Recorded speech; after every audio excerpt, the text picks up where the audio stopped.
Welcome back, Blood Bowl fans. This is Block. Today we'll be talking about the Norse. I love the Norse. I've been playing Blood Bowl for a long time, over 20 years. My first game ever was with Skaven, where I got blitz on a kickoff, scored turn one, and I said, this is the best game of all time. I want to learn everything about it. Went online. GW wasn't really supporting the game then, so I found third-party sites, and that's where I discovered the Norse, and they had kind of some painted models. They had Viking helmets and little blue diapers, and I saw everyone had block, and I said, this is my team. This is awesome. So I was using them on Fumble, and I was bad. I was really bad with them. I would line everybody up on the line of scrimmage. My opponent would knock off a player on the far side and then go down the line, two blocking everybody and absolutely creaming me. I got pitch cleared more times than I can count. It was a nightmare, but I never really gave up on them. And then later in life, when I got back into Blood Bowl, I realized this team is great if you just don't play like an idiot. And I've had great success with them. I've taken them to a few tournaments, used them in a league. I think there's a few things people need to know about Norse, just as kind of the makeup and what the theme is of the team. They're kind of like Amazons, where there's a gimmick of kind of spamming one skill across the team. In this case, block is the best skill in the game. Unfortunately, a team like Amazons can develop into block, have a big roster of blodging players. They do okay kind of mid-season in a league. They can do well in a kind of a low-skill tournament. Norse have a different problem. They've already got the best skill, and they don't really have anywhere to develop. So you'll see a lot of Norse linemen in a league having things like sure hands or kick or dirty player, and not a lot of purpose behind it, and you get the TV bloat. So actually for Norse, a lot of the time it's just keeping them naked is the way to go. Keep them cheap, keep them efficient. Try to really level up those Ulfwereners. You're going to see yourself really struggle against other stuff like dwarves especially. They have the armor to take a beating and then can give you a beating right back. They can also start developing into a lot of guard. And guard is kind of at a premium on Norse. So keep that in mind because I'm going to say something that might be a hot take a little later. So definitely keep listening and you'll find out where I'm going with this. I think the biggest thing that people need to know about Norse as a team is that if you play them, you have to be a little bit of a dick. It is not a friendly team, and you gotta play like a jerk. The issue with Norse is that they are a glass cannon. They can really deal out a lot of damage, but they cannot take it back. And the way you play is by keeping your opponent on their backs or in a casualty box as much as you can. And we've all been there where you see your opponent across the table, they're kind of bummed out, they're not having a good time, and you think to yourself, maybe I won't throw a couple blocks, or maybe I'll score a little early, give them a chance so they don't feel so bad. Don't do that. Don't give in to that. You gotta be a jerk. You gotta hit them down. You gotta stall. You gotta play like an absolute asshole, like if you want to win with Norse. The issue is with Norse is if you are ever down on strength, you're gonna fold. Because it just takes one bad turn where you lose a couple guys, and with armor 8+, it's going to happen. And then your team is just going to start dissolving, and you're going to watch it happen, and you're going to wonder, what point did I throw this match into my opponent's hands? And you're going to realize it's when you were just a little too nice. So go for it, throw as many blocks as you can, and then you're going to start doing well with Norse. So let's get into the roster. All right, 0 to 12, Norse linemen, movement 6, strength 3, agility 3, passing 4, armor value 8, block. God, dude, Jesus Christ, man, he's beautiful. I love this guy. It's beautiful. 50K, you get block. No issue here. Love it. Perfect. So hopefully you're taking a bunch of positionals and you're throwing these guys on the line and they're just punching bags. They're going to acquire a lot of injuries as time goes by, but ultimately 50K, super replaceable. So say you're in a league or a tournament, what kind of skills do you give them? Well, in a tournament, really there's a lot of options here. If you can get doubles, guard is great for them. Sure hands, if you have room for it, kick. You really want to be putting pressure on your opponent down in their backfield. So kick is surprisingly really good on Norse. Dirty player is another great option if you really just want to do as much damage as possible. In a league, you don't have to worry about which skill to pick because you're going to be giving them random skills. Almost everything on the general skill list is pretty good. The only thing you're really not interested in is shadowing. And even then, whatever. Do it for fun. Even something like kickoff return is going to be really good. That guy can develop into a sure hands player, and he can be your ball handler. The only other skill that kind of doesn't feel great is wrestle, but even then, you can use him as a safety. Man, I mean, Norse linemen are great. I don't think anyone would say they weren't. They are everything you're looking for. They're cheap, disposable, they got a great skill. Go for it. I would say the only issue with the Norse linemen is that they've kind of already come with everything you need, so you don't really know what to do with them. It's almost like going to a nice dinner and being too full so you can't order dessert. All right, the Norse thrower sucks. Sucks. No reason to take a Norse thrower over a lineman. There's one purpose for these guys, and it is a caddy for the leader skill. If you have 20k left over and an extra skill you can throw on them, this is the guy that's going to have leader. It's going to let you maybe sneak in a star player or something. There's really no other reason to take them. You don't want to use pass. You're just not really a passing team. It's not reliable. You don't get sure hands, which is what really makes throwers good. And honestly, I'd rather just give a Norse lineman sure hands. They're just a better option for it because they are so expendable. I think a lineman does it just a lot better, more efficiently. Don't worry about the Norse thrower. I'd say pass on the passer. Sorry, Norse thrower. It's just not necessary. Not necessary in this team. Okay, now we're down to it. Norse catcher versus Norse berserker. You're going to hear two camps of thought for these players. On one hand, people are going to say the Norse catcher is your scoring threat. That is the strongest thing on the team. It's going to help you win games.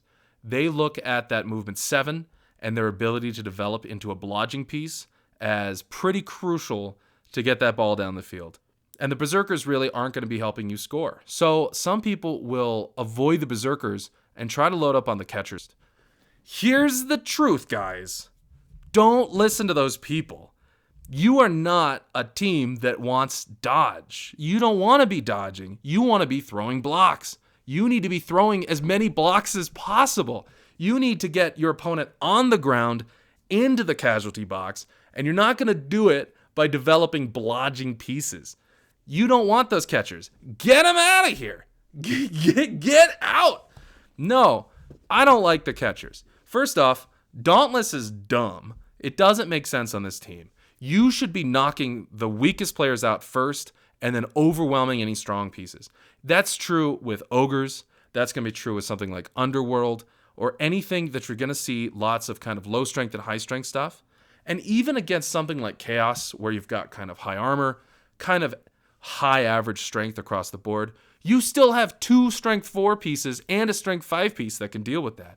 So you need to focus on throwing high quality, repetitive blocks as often as you can. Frenzy is invaluable here. And building up a movement 7 guy with Dauntless to give him dodge isn't going to help you accomplish what you're trying to do, which is just cream the other team and walk the ball in. Like, that is your goal. You don't want to be playing a game where you've got 90k or more tied up on a guy who's not throwing blocks. You should be doing that with a 50k lineman. Let him do it. Let your big, strong killer pieces go do the work that they're supposed to be doing, and don't worry about developing this movement 7 blodger. I just don't think it's the way to go. So ultimately, catcher, I don't think it's a bad piece. I would actually use it in other teams. I think it makes more sense. I'll be totally honest. The Norse catcher would be so good on Amazons. This would be an Amazon piece. I want Dauntless on those berserkers for sure. They don't have stuff like a strength 5 big guy or strength 4 Ulfwereners. That makes more sense there. It feels like an Amazon snuck onto the Norse team in this instance. And if I wanted to be doing blodging Dauntless, I could just play Amazons. I want to be doing damage. I want to be kicking some ass. I don't want those guys. I want the berserkers. The berserkers, I think, are the way to go. Other ways the Norse catchers can develop, the thing you want to give them first is dodge to make them a blodging piece. Then maybe sure hands. You can also give them sidestep. If you really want to maximize that speed, maybe sprint. But again, I don't think that's the kind of stuff that's supporting the rest of the team well. I think you're really focusing too much on building a character that doesn't seem to fit in with the rest of them. And I'd rather start developing those berserkers. And the berserkers give you some real options. This team is starving for guard. They want guard on as many players as they can get. Norse berserkers have strength access. You can get guard on them. They also love mighty blow. They love tackle.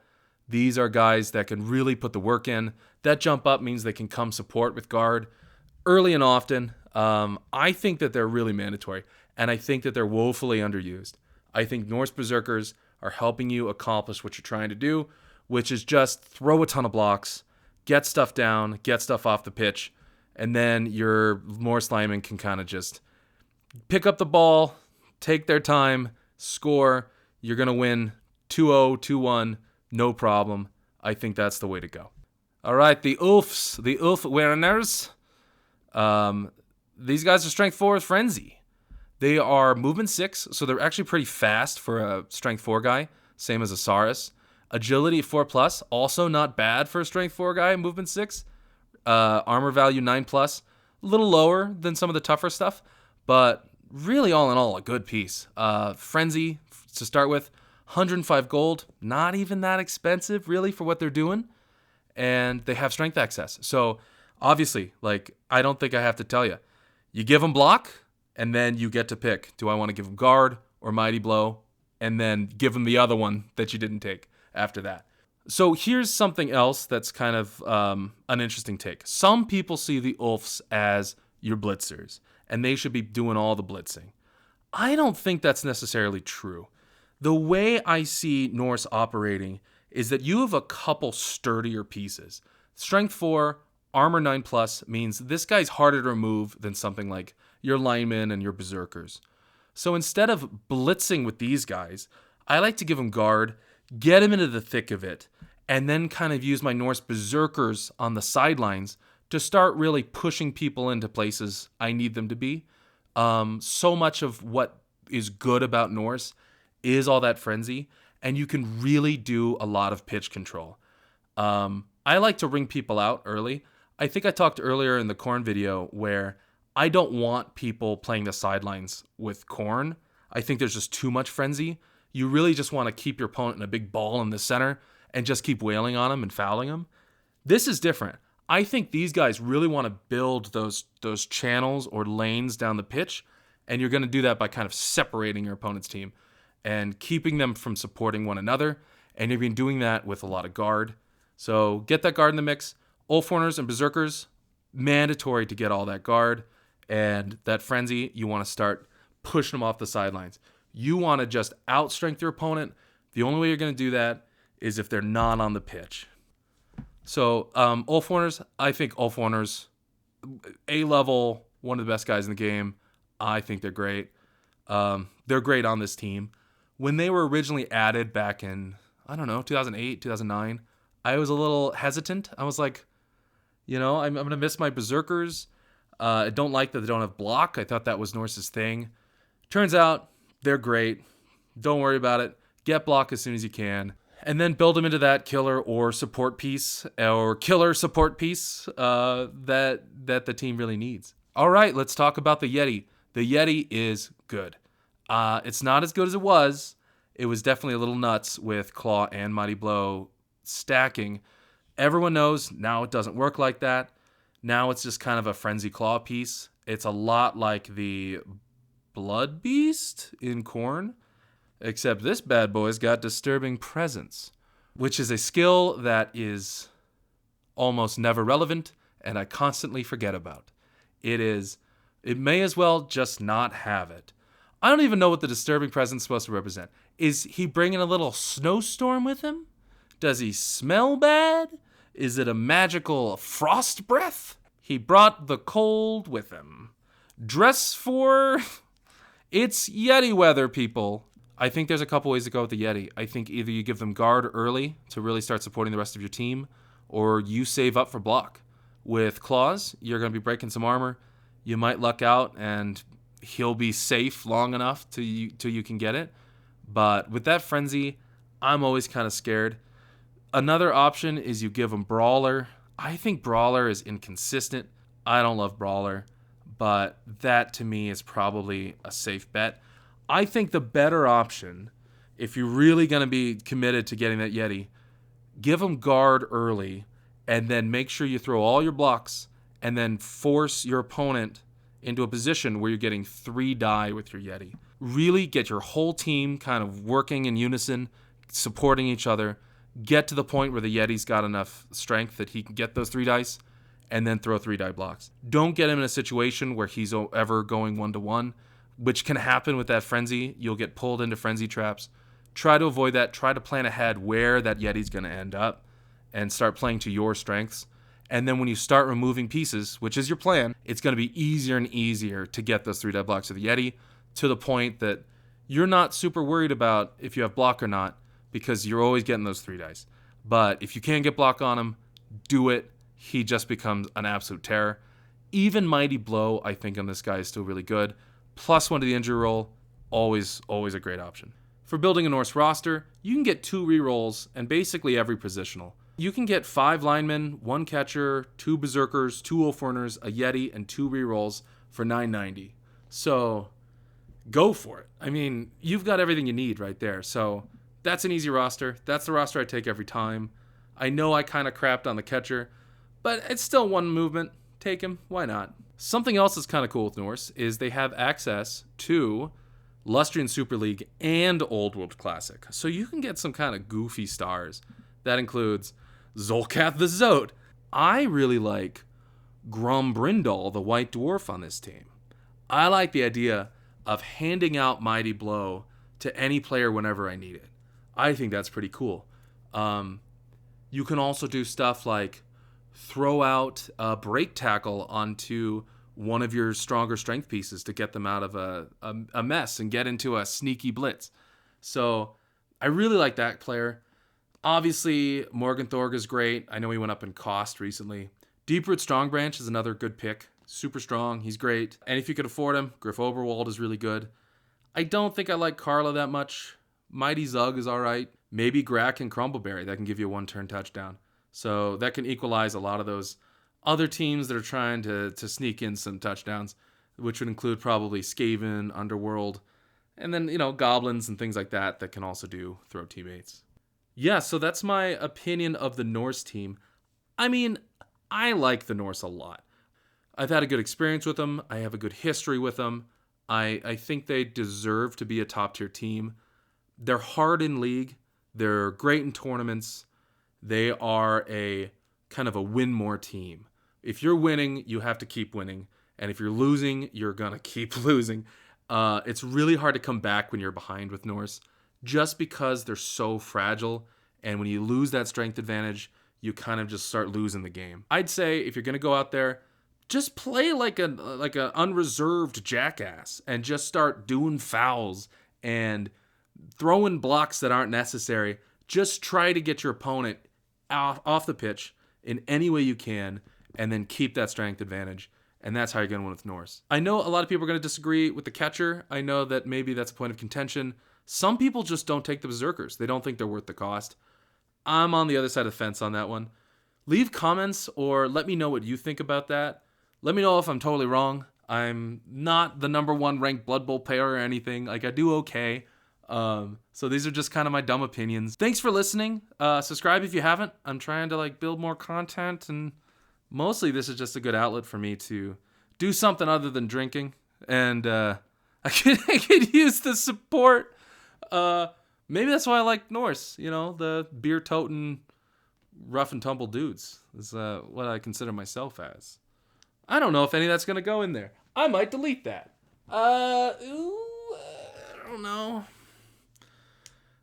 God, beer sounds really good.